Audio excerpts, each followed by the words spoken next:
Bakr Assam Meghalaya সীমান্তৱৰ্তী অঞ্চল মেঘালয়ৰ পশ্চিম খাচী পাহাৰ জিলাৰ উমচেক বনভোজস্থলী অহা 10 জানুৱাৰীৰ পৰা 20 জানুৱাৰী তাৰিখলৈ অস্থায়ীভাৱে বন্ধ ৰখা হ'ব। হাকিমৰ পৰা কিছু নিলগত অৱস্থিত উমচেক বনভোজস্থলীৰ প্ৰকৃতিৰ মনোমোহা দৃশ্য উপভোগ কৰিবলৈ ৰাজ্যৰ বিভিন্ন ঠাইৰ পৰা ঢাপলি মেলে, বিশেষকৈ ডিচেম্বৰ আৰু জানুৱাৰী মাহটোত। উমচেক বনভোজস্থলীৰ সমিতিয়ে জনোৱা মতে গাৰো সম্প্ৰদায় লোকসকলৰ এখন জাতীয় ধৰ্মৰ সভা বৰ্ণাঢ্য কাৰ্যসূচীৰে অনুষ্ঠিত কৰা হ'ব।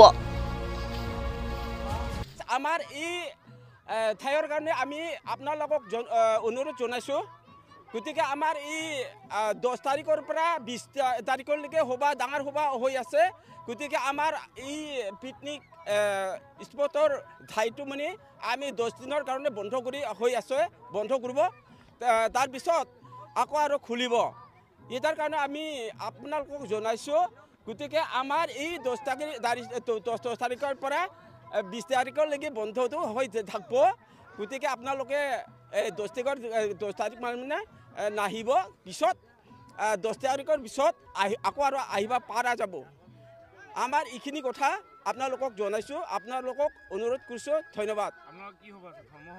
ধৰ্মসভা তাৰমানে আমাৰ 20খন গাঁৱৰ পৰা গোটাই মানুহবিলাক আহিব আমাৰ ইয়াত উমচেকত। মেঘালয়ৰ আহিব, আসামৰ আহিব, চবৰে আহিব। ধৰ্মসভাত মানে আমি ইয়াতে পালন কৰিব ধৰ্মসভাটো।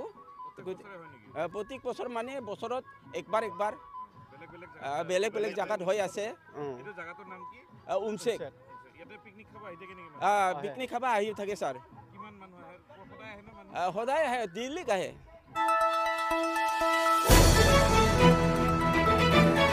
দ্য নিউজলেণ্ডছ অবিৰত তথ্যানুসন্ধান, আপোনাৰ সেৱাত খবৰ সন্ধান।